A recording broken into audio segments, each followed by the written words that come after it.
You know, Abelung, such troublemakers, eh? Yes, sis.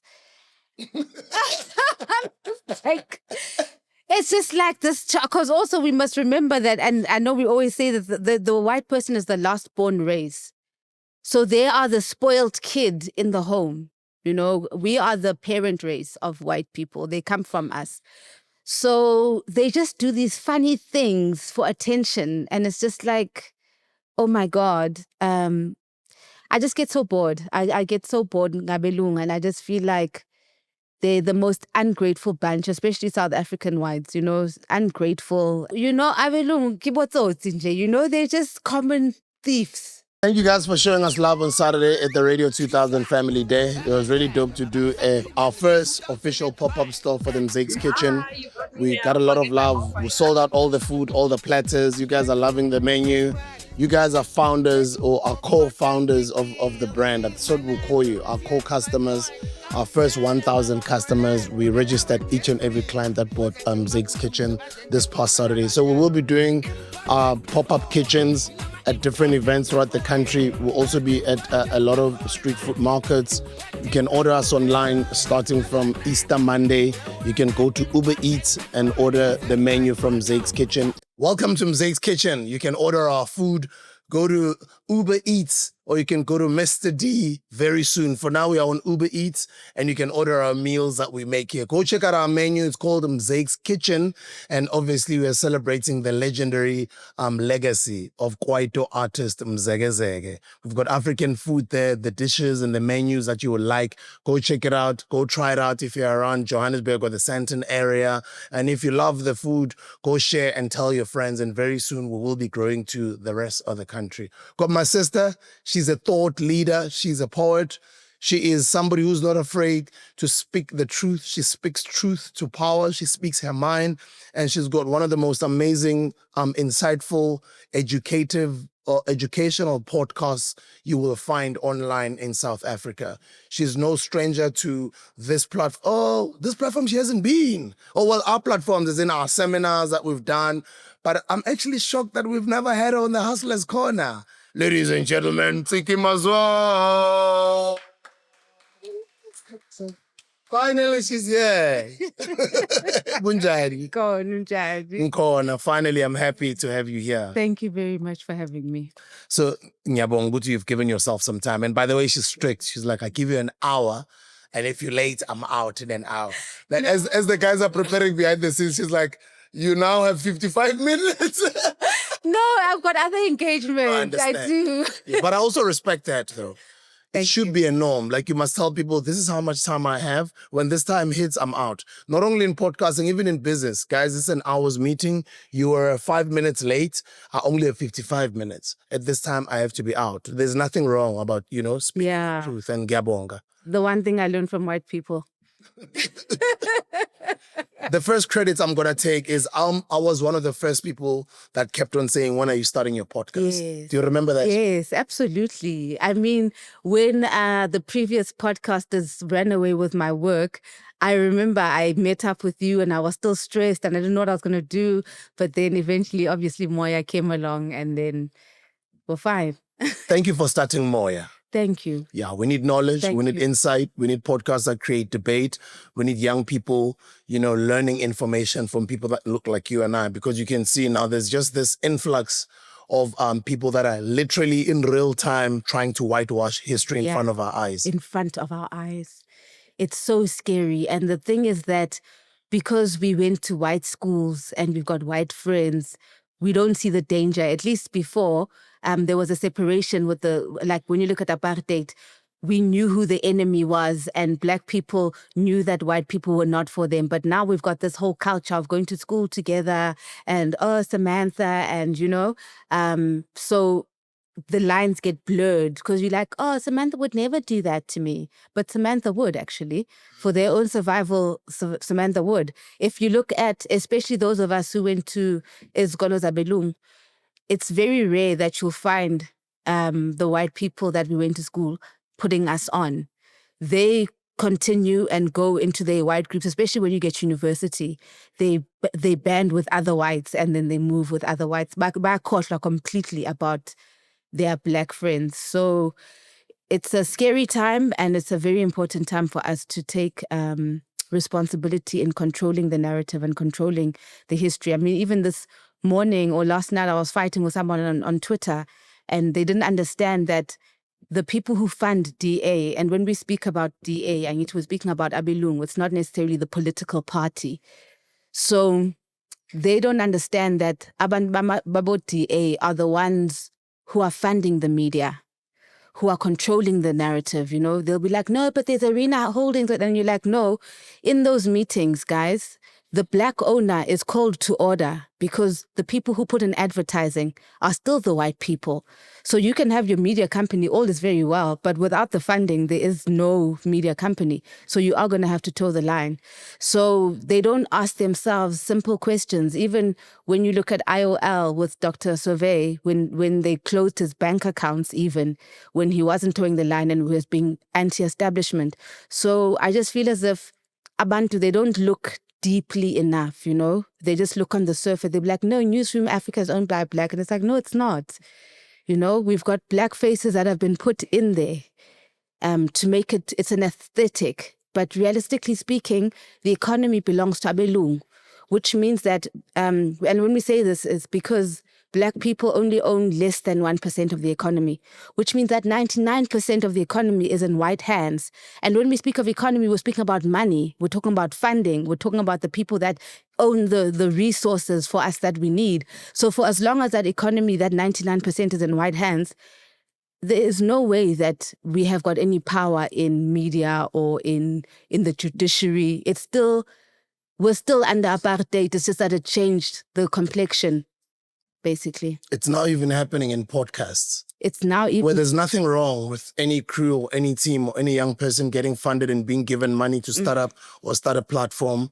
But it seems like a lot of us are now, like, money is being thrown at us. Yes. To be like, hey, bamba. Yes. Yes. Tone it down. Yes. And what's even more dangerous is the platforms that are positioned or seen as left-leaning, but they're funded by Abelung, which means actually it's not left-leaning. So it starts creating this impression that, oh no, this is the woke one, this is the conscious one, and then it's like, no. And if you look deeper, you'll think, if you look at the type of guests that you see on these podcasts, you know, they'll platform the Zionists and these right-wing people, and you're like, but how can you be left and platforming right-wing people? You don't see that abo Biz News or the white platforms. You will never find them platforming Abo Mtama or somebody more on the left. So I think that we need to pay attention when you look at the type of guests that they have. Once you start seeing a lot of Abelung so being sanitized, you know, now suddenly Abo Helen Zila are there. It's just like GogZille. I'm just like, guys, are you aware that, you know, and Nabelungu, they know that. They know that. And they see that the podcasts are getting popular, and they see who's getting numbers, and they're actually watching all of us. And they know who they can approach and they know who they can't approach. So we have to be conscious of the fact that what conversations do we need to start having that are going to build our dignity and our confidence in our blackness? Another problem with us is that we don't support each other.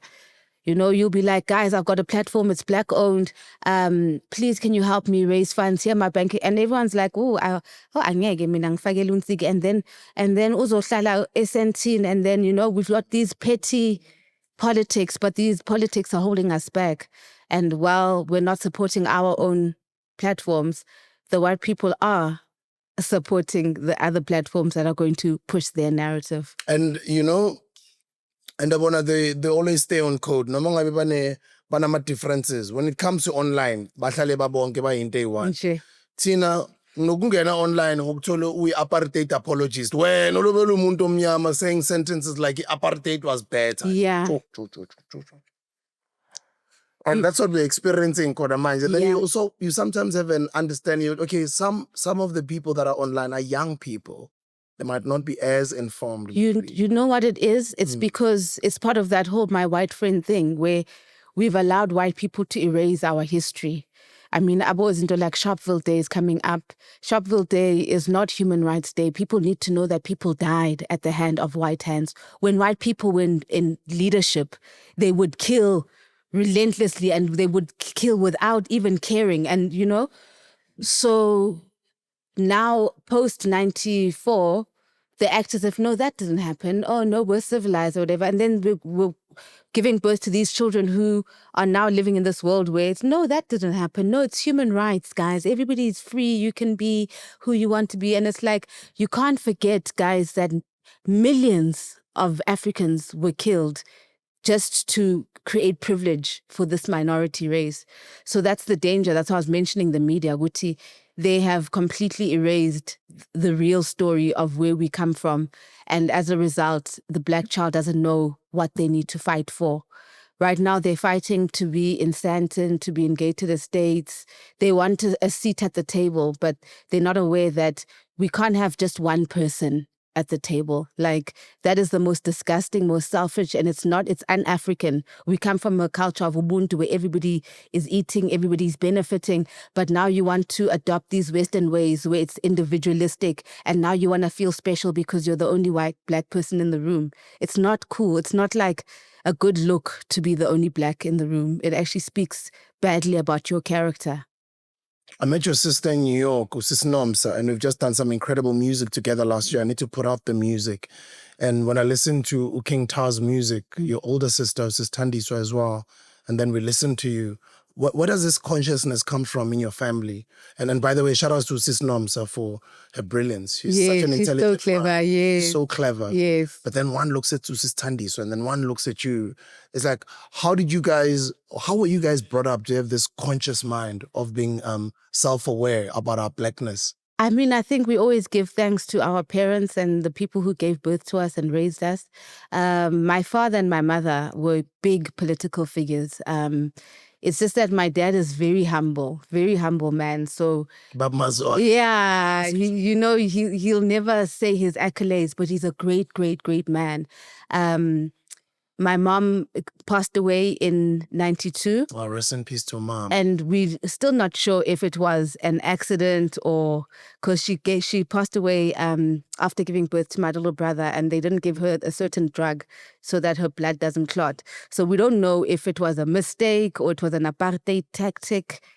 But my mother was a force. She was a leader in the PAC, and not only in the PAC, but in the military wing. So she was very radical. I mean, we weren't allowed to relax our hair or anything like that. She was always in dashikis. Just the whole Black consciousness thing. We grew up on it. There were Black consciousness literature in the house. Bongugi, Bochinwa Chebe. So we knew these names, Abo Sobukwe, Abo Mutuping, we knew these names when we were small. And even the groups she moved with, I mean, Bomami Winnie Mandela, there was also Ukokomeki Nofadangwe, they were also great. Because you know how our spirituality and our politics move together, actually. So they were the church, but they were the church. You know what I'm saying? So, we were surrounded by, I mean, even some of them, they've changed a little bit now. All these PAC figureheads. It's just that the dawn of democracy came with the brown envelope. And what money does is that it almost seeps the Black consciousness out of you. You start getting comfortable. You don't know what the fight is about. I think I was tweeting the other day. I was like, oh gosh, you were not Black conscious. You were broke. So people have got this hunger for Black young tall. Yo, what a punchline. That's a t-shirt. You are not Black conscious. You are broke. People was just speaking from a place of hunger. Black this, Black that. But the minute that they get positions or get money, then they buy the Mercedes. Then they start they're more quiet. So I think that Abelungu really played quite a number on us. And that's why it's so important, that 99% of the economy that we need to get back. And not just into government, because that's also another problem, is that, our politicians are also just as corrupt. We need to get it into Black independent business hands so that it's not corruptible. Our politicians are very corruptible. You can see their silence in important matters, and you can see their bellies, actually. That's what gives them away the most, their big stomachs. That is big stomachs are a sign of corruption. There's that meme of that Yes. big stomach, man. Yes. And all of us are just down there. Exactly. This vandal is just eating alone. Yep. Yo. The elections happened. It's almost a year later now. The GNU over the past year. What is your analysis of it? The collaboration with the different political parties, Okay. especially the DA. Yeah, I mean, how is it in this lifetime that the DA and the ANC are working together? Like, how does left and right just suddenly, and then there's peace? So what is evident is that the DA just wanted more hands into the cookie jar. And that's why now suddenly they don't have the same issues. Remember, they used to complain about the bloated cabinets, and now suddenly they mum. And just the ideologies, DA is very anti-poor, and it's very much about protecting the elite and the privileged. And the elite and the privileged are the owners of the economy, I guess. And it's that 99% again wwho are mainly white people, because it's not. Sorry, 1%. 99% is mainly us. No, they're the owners. I'm talking about the owners. Oh, okay. The DA is the economy. Okay, I get you. Yeah. So. No, business. Don't make business angry. The rand will tank. Hey, just don't. Yes, protecting foreign interests. I mean, people like GogZille are agents of the bigger agenda of, like, how in Africa, all the presidents, all the countries, it's basically being manipulated from outside. And that's why you'll find that we'll kill our own revolutionaries, but it's funded. There's always this word, the third hand, or what's it called? Third force. So there's always a group of us that is bought out to kill Black progress. So until we have economic power, and it's so funny because during apartheid and stuff, we knew that we were with the workforce, and that's why they used to have stayaways and stuff, because once you affect the white man's economy, then he can hear you and understand you, because I sang any mal. But right now, you'll be like, stay away, but there's always a house nigga waiting on the sidelines to come in, During the apartheid time, they used to call them impi. Yes. When we knew Utekasi, just stay away for everyone. But there's this one who's still wanting to force to go to work. Yes. And that's when people would be necklaced, which was wrong. Exactly. But there'll be such people, the house Negroes, right? Yep. So it's, I don't want to say dramatic things. No, don't be afraid. Let's speak. And by the way, because we're on these podcasts, guys, don't think Uguti Moya is yours, Hustlers Corner is mine. Up until all of this content, we also house it in our own platforms, where we create our own platforms. If not, at least create a website where there's archive videos. Because one day, YouTube can just pick up one day. These datas are becoming too influential, and they're all getting these big views now. Just switch off the power. Because they do watch what we say, right? I mean, there was one episode of mine that was taken down because Benkulmange is Jovi, but I don't want to say it here so they don't take it. Yeah, exactly. Because I buy Tandy London. No, that's so so they do control what we're saying, and they are watching us. We must never think that Abelung are not watching. Abelung are always watching because they're watching their money. We are their money, and if we are going to disrupt their money, their money and everything. The most insured people in this country is us. Ama-grants aphuma kithi immediately asiceda ukwathola imali ibuyela kubo. Impahla zithengiselwa thina. Ama-TV subscriptions. We are there, man. Rupert nje mangabala ama-business akhe inside South Africa, outside, where you're like, guys, where are the rules that say a person can't go above this cap? Where are the rules that say, no, we need to balance the economy back? Where are those policies? There's no such. So we are not free. We are, and it's so sad. It's so sad because, like I say, there's always a house nigga waiting on the side, just waiting. I mean, we've seen what happened to Lindy Way on DA, Musi, we've seen them all. But you can see Pumzile is waiting there also to be like, I'm next, guys, I'll do it. So we always have someone who's ready to work with the whites. So I don't know what's happening with our minds. And I like good English now, yeah, Pora, you know. Sometimes what I think I like about you is that there was an interview I was watching where when you've got a privileged kid here, as a mukswenga about, oh, I grew up in Standing Hill or what. Now you're like, oh, no, my first office was there.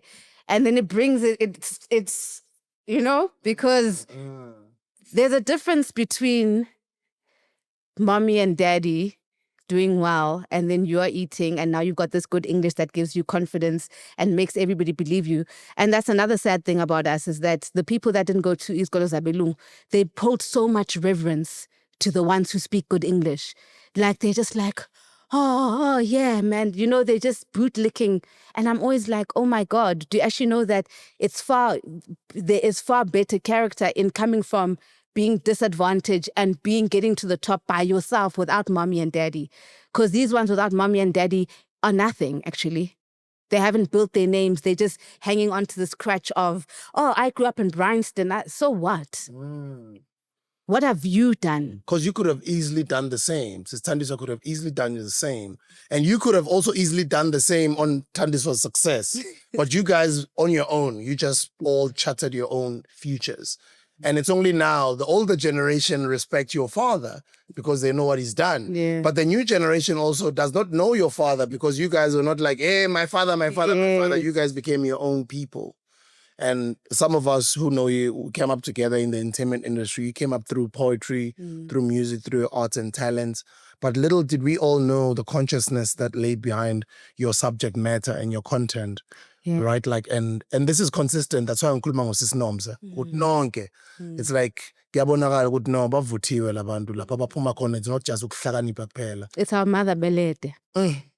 Belete. And funny enough, the name Belete, which is my mom's name, it means Ibele Elite. So to give birth to many generations. So it actually has played out, even though she died when she was 33, but then Ibele Like is still feeding many generations to come, hopefully, if people bang it. But yeah. Let's talk about Ibele Elite. There is that misconception in the communities where Ibele Elite, nomfazi umuntu omnyama noma umama noma ugogo, is frowned upon. Ibele lingaga elite. Let's go deeper into it. Let's educate the youngsters. You know, a lot of whiteness taught us to look at ourselves from a white point of view. And Isintu, you know, is about community, and it was very... Black people are so smart, eh? I mean, even when you look at both Kemet and ancient Africans, everything that Abelungu learned, they learned from us. And we undermine our natural intelligence. You know, we knew the stars and the moons, we knew how things worked without being, before we were brainwashed. We knew how the earth cycles worked, we just knew. So we now have this white culture that came in that looked at us from like a point of view that made us feel like, oh, why all the women, why are they topless? But what they didn't realize is that for us, we didn't sexualize our bodies. Like men didn't used to sexualize women's body. We could walk around freely. Even our little girls could walk around half naked in front of their uncles. But we can't do that now because of this white and Western gaze that we started looking at ourselves at, you know? Even the other day, someone was complaining on Twitter because there are these girls dancing and twerking. And they're like, oh, look at these girls. What's this? This is dirty. And it's like, no, actually, African women, that's our thing. African women have always...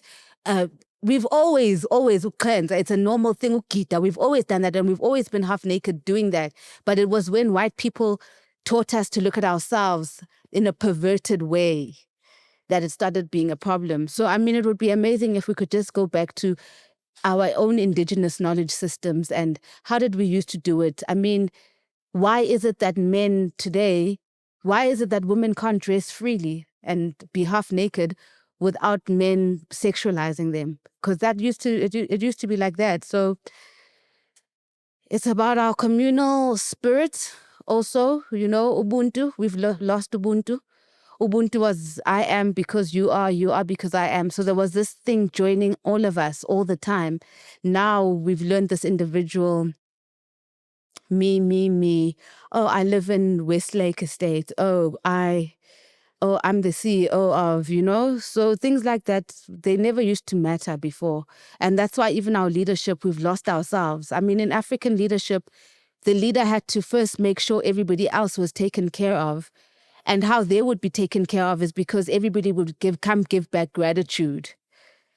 And then that's how you would now. But now the leaders look after themselves first. And then you guys will see this yourselves, So we've lost ourselves, and it's so sad because we are a superior race. Our minds, even our bodies, that's why our bodies get human trafficked and harvested. Our organs get harvested because we've got stronger bodies. The melanin is something unique and beautiful. But because we're chasing whiteness, we've completely left our own gifts. And it's so sad because if you've left your gift, who are you? A lot of people refer to you as a feminist. Uh-huh.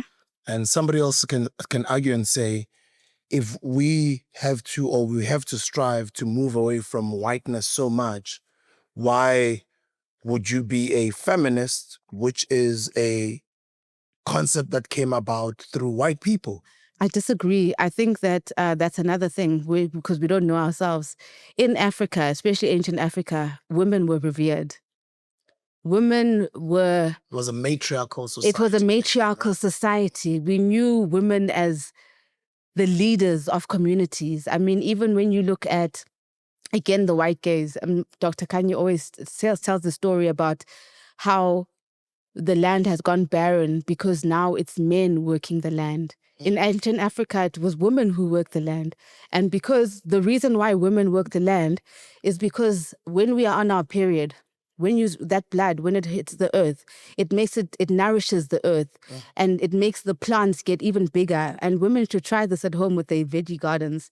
You use that blood and mix it with water and you'll see that the harvest is much more. And when this was observed by the ancient Africans, that's why they put women with the land. That's why the land is a she, because women, we produce. We are, the sperm comes to us and we are the ones that turn it into something, right? And that's why even in homes, it's single mother homes, it's not like there isn't an influx of single father homes. It's single mother homes because the mother is the leader. Women have got the systems to run these things. And the thing about, it's not about erasing men because men have got their own powers as well, Men, we're not as strong as you guys, which means that we need you to go and fetch the stuff that we need and to protect us also because you're strong, right? And we are this like flower. So we need to just go back to how we used to see ourselves. And really, men used to revere women. And the mission for men was to protect women and to make sure that the woman is sorted out so that the woman knows, okay, since I saw, baby, do this, and this. So that's why we even say Mother Earth, because we are the ones that we get pregnant. Mother Africa, Mother Earth. Yes. Mother Nature. The mother. So it's not a white concept thing, feminism. It's about women claiming back to where I belong here, guys. I'm not supposed to be Miss Independent hustling there by myself and fighting you off. That's not my job. My job is to procreate and to make abundant what we collect. Would you say then that the concept of who we are, which is authentically African, was sort of hijacked and tweaked here and there to sort of favor a certain narrative? It's just exactly like the Holy Trinity and how Christianity, because the Holy Trinity is the Father, the Mother, the Child. That's the original Holy Trinity from ancient Africa. But the white people came with their patriarchy and were like Father, Son, Holy Spirit, and then completely erased the feminine spirit. So obviously that's going to create an imbalance, and that's what you're now teaching people, and that's why you'll find funny things happening now between the genders, because the feminine spirit is trying to find itself, and now it's also getting manipulative, you know. So it's just, and then the male spirit thinks it's the dominant one, and it's just like, no, it's actually not like that. And also, do you think the agenda of breaking up the black family is intentional? Absolutely. Absolutely. I mean, wow, imagine if the black family was together. Yes, sis. You know, I always get so sad when men are not taking responsibility for their children, for their women, because it's a unified thing. The male energy needs the female energy just as much as the female energy needs the male energy. We need each other. So if we're divided, it means we're a weaker nation. I don't like what's going on online right now. I'm seeing more and more racists dividing the country. Yeah. And the biggest platform that creates debates or debate in is Twitter, formerly Twitter, now X. Yeah. Even the owner of the platform perpetuates this in his own home. Yeah. Your thoughts? You know, Abelung, such troublemakers, eh? Yes, sis. Like, it's just like this, because also we must remember that, and I know we always say that the white person is the last born race. So they are the spoiled kid in the home. You know, we are the parent race of white people. They come from us. So they just do these funny things for attention. And it's just like, oh my God. I just get so bored. I get so bored, Ngabelung, and I just feel like they're the most ungrateful bunch, especially South African whites, you know, ungrateful and entitled. But then obviously I can't put a whole blanket, because we are seeing the other whites who are like, no, stop lying. There's no white genocide. We are getting those. But I think that there was an era where there was like, no, we don't see race. And that era of we don't see race was very damaging, because race has always existed. So it's about how do we relate with each other. As a white person, be yourself, but without oppressing me. As a black person, can I be myself without oppressing you? And can I go to work with my own natural hair and not have to put on your hair? And not have to use your, and also you're in Africa. How come you've been here for hundreds of years, you can't even speak one indigenous language? That's arrogance. So I don't know. I haven't really paid much attention to the whites. For me, I'm just like, can we build the confidence and the dignity of the black child so that they're not even moved by racism, you know? They can look down on it and just, because when you're being racist, that's a very low vibrational thing, you know? So must be ngono. Like sometimes malusenze ngono and not engage things that are beneath you. So can we build the type of black people that are not even going to engage the things that are beneath us? Because racism is really... And I'd also, while we're still there, I'd also like to hear your thoughts on this new narrative that is being pushed out there. You go, yeah, but you also come from East and Central Africa. When we came here, we found the Khoisan, not you guys. This is also not your land. What color? Are they aliens or are they Africans? And another thing is that the word San stands for South African native. It's an abbreviation. A South African native was brown like us. So the fact that they come and make up words to describe us and now they think those words are not us is delusional. It's psycho. It's just... White people need a lot of education because they denied themselves of knowledge of Africa and they thought they knew better. They themselves need to go back and be re-educated because they actually batom. Somebody posted I think it was an X as well, post of some sort of an agreement, call it a title deed or whatever, between I think Jan van Riebeck and the San or Khoisan people. But yeah, we did not steal this land. Every time when a black person says we stole this land, show them this. Did we speak English or Afrikaans or whatever the title deed is written in? did our first people even know those languages? So, abelungu kibotsotsi nje, they're just common thieves. They are just like, when you're just like, oh my God, where you're just like, even the concept of land and who owns the land. Guys, the land belongs to the universe. There is no way that you can be like, I am land. So it's really a backward notion that they came with here. And then now through lines to be like, no, this is mine. This is mine. So, that's why I'm saying we really need to unpack and unlearn a lot of white education because it's stupid. It really, imagine having a piece of paper and writing down and calling it a title deed, and now that is what it is. It means that that belongs to you. Then I might as well also go write my own piece of paper and then sign it and be like, no, I've also got a title deed. You know what I'm saying? It's so stupid. It's just so stupid. So, and it also speaks to the selfish nature again, which it's me, I'm the individual, me, it's that white supremacy thing. Special feeling, and it's just like, oh my God, like kumele sibafundise ukuphila nabantu, just that thing where you're just like, wapapa.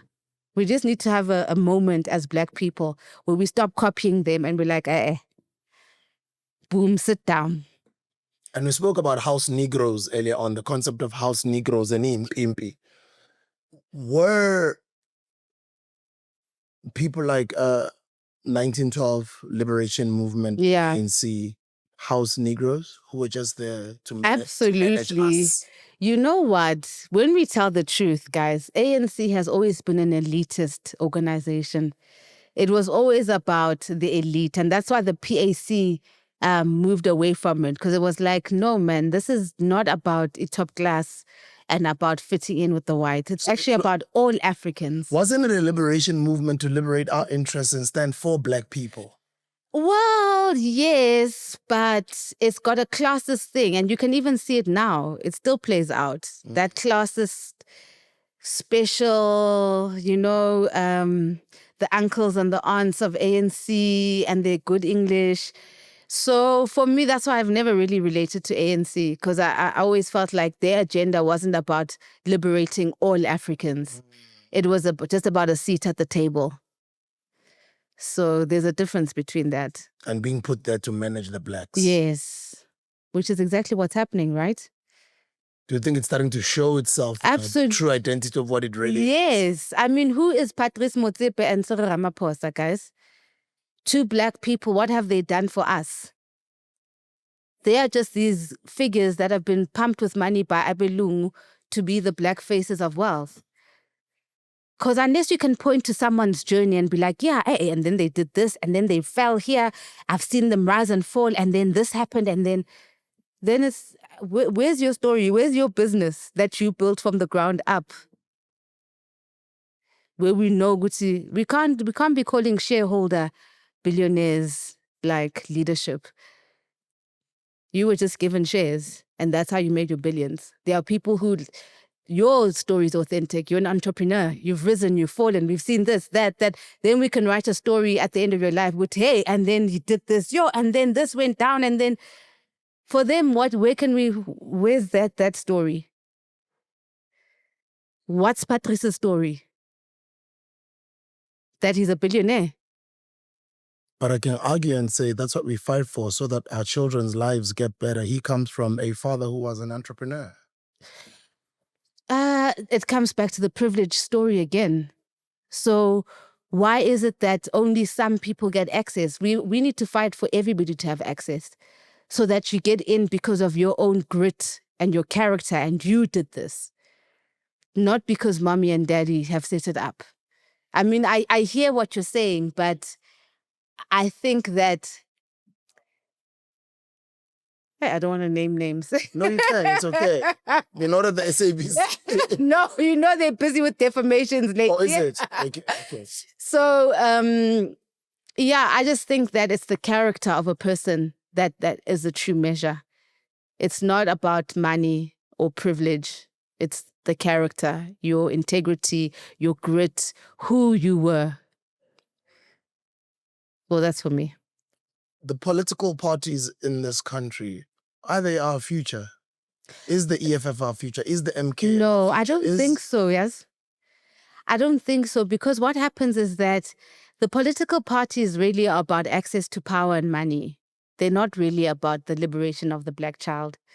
So you'll find that they've created this buffer called parliament. And in parliament, then they'll give them like R1 million salary, and then it gets nice and cushy. In government, they get blue lights. They wine and dine in Sandton, and they live in estates. Who's gonna fight when there are Bahluta Bantu, guys? So how's that gonna help us? So right now we're living in a situation where very few of us are fine compared to the majority, and it's not supposed to be like that. That's why they say it's the most unequal society in the world. It's unhealthy. There are countries where they've got free education, free medical care, and it's working and it's nice. And, but here you can see, you can see. What's the solution? We hear words like Marxism, Leninism, and all of those types of words being thrown around. And I mean, as somebody was Mlazi, Yes. I don't even understand what that means. I always get so annoyed at that, because that's just colonial mentality. Because even those people are white people. That's what I was saying. Even me, that's what I was saying. That, guys, this thing where we keep competing with education, and we also have our own systems. We've got leadership systems that how we used to live before. And it seems like how we used to live before was actually much more comfortable for everybody. So for me, I don't care about these Marxist and theories and Leninist whatever and PhD and what. I'm just like, okay, guys, what realistic systems can we put into place? How do we choose our leaders? Because we keep choosing the wrong leaders. A true leader is somebody who the revolution is based on their love for the people and wanting to empower the people. So for as long as we've got these ones just trying to wear expensive shoes and be in expensive clubs drinking champagne, we've got the wrong leaders. Our leaders like Abu Ibrahim Traore from Burkina Faso, sort of a modern day example of what the ideas that were fought for by the likes of Abu Lubumba and Abu Steve Biko, so Abu Sankara and them. On Moya, we have this program on Thursdays called Sahel Thursdays, where we're trying to understand the different politics. Oh, you stream every Thursday? Yes. What's the time? Yes. What time? We stream at 7 p.m. 7 p.m.? Yeah. Every Thursday? On Moya, your podcast? Yes. Okay. And then when do you drop pre-recorded episodes? On Sundays and on Wednesdays. And you drop at what time? Sunday mornings at 8, Wednesday evenings at 8. Nice. So Sunday mornings at 8, Wednesday evenings at 8. Yes. Then on Thursdays, you stream live at what time? At 7. At 7 Yes. p.m., right? p.m. Okay, sorry, continue. So in those sessions, that's where we're learning about the different politics of different countries, because what you find with South Africans, we're very ignorant, and it's their pap. So...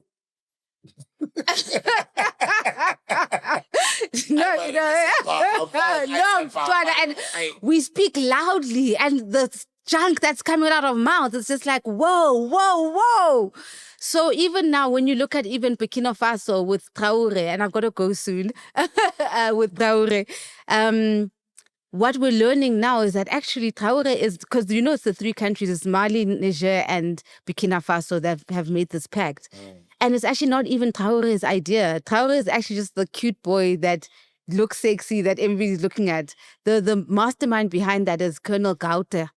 So we're learning that they've got these military coups because that's how it's always been in their country. And now we're trying to compare to here. Okay, well, we can't quite have military coups because our men have got big stomachs and they're drinking with the slave queens at the club. So that's not going to work for us. But we definitely need some kind of a coup, So, we're learning. We're having to unlearn the Western ways, and education is a process, and relearning ourselves. And because Natus, we also Stamangutu were better than other Africans, and actually we're all Africans. It's what we think Black Americans do to us, we do to other Africans. So at some point, we all need to realize that there's no better African. Like, we're all African and we are all struggling. I don't want to make you late. There's so many other things that I want to talk about. I'd love to have you again on the pod. There's so many things to talk about, but I did promise that I'll let you go at 3. And it's exactly 14:59 now. A few seconds to go. Before we go, I don't even know what I did to make you angry, but can you please unblock me on Twitter? Do it now, please, on camera. Did I block you? Yes. No way. And then one day I woke up, I was like, you were trending. And then I'm trying to check, like, this person has blocked you. I'm like, what did I do to What? No. Are you serious? I'm Let me telling check. you. I'm checking. Yo, I'm about to get unblocked. Yo. You blocked me. It's always bothered me. Like, what did I say? I've unblocked you.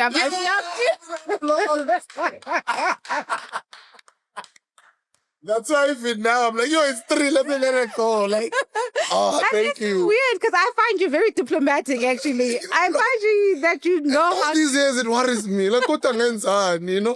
And every time when we have to do things with you, I always say, Nick, please go speak to this teacher. Because I don't know what I did to her, you know? I'm blocked. So finally, I'm unblocked. You are unblocked. We're cool. We're in our 40s now. There's been a reset. It's okay. And that's how it should be, guys. And not only Twitter. Just to bring this up, there's no need for like old grudges. Go squash things. Go speak to people. Life evolves. Yeah. Sometimes it's the same situation where she's not even aware of it.